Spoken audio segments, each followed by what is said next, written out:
ushbu videoda aytib o'tadigan odatimni o'zingizda shakllantiradigan bo'lsangiz, to'g'ri qisqa muddatda emas, lekin ma'lum bir vaqt o'tganda writingingiz realni 7.8 ga chiqishi mumkin. Bu odat note taking deb nomlanadi. Note taking haqida mana shu YouTube'da har xil self development gurularni ko'rib yuradigan odamlar aniq bilishi mumkin. Lekin to'g'risini aytganda, hattoki o'zim ham bu narsani bir pisand qilmasdim. Ya'ni bir ta'siri kichkina, har kuni qilish kerak, bir vaqt oladigan odat sifatida men bu narsaga qarardim.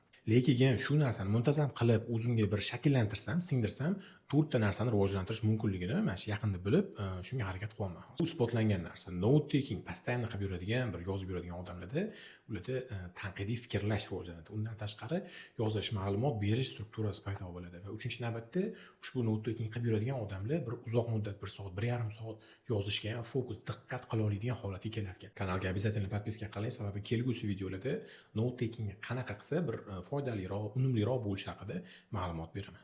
Va to'rtinchisi, eng muhimlardan bittasi, note taking qiladiganlar xotirasi yaxshilanar ekan. Qanaqa qilib deydigan bo'lsa, mana shu ma'lumotlarni yozib, mana shu qalamda ruchkaga, daftarga yozilayotgan holatda miyani eslab qolishi tezlashar ekan. Hozir bir e'tibor qiladigan bo'lsa, mana shu to'rtta xislat ham writingda bir ideal hisoblanadi. Fikrlarni bitta strukturaga solish, critical thinking qilish, writingga o'ziga imtihon paytida fokus qilish va mana shu xotira bir rivojlangandan keyin eski yozilgan yaxshi ideyalar, zo'r strukturlar tezda xotiraga yozayotgan paytda kelishi juda ham muhim hisoblanadi. Asosiysi esdan chiqmasligi shart bo'lgan narsa bu tez rivojlanib qolmaydi. Masalan, bir haftagina note taking qilib yurilsa bu narsa bo'lmaydi.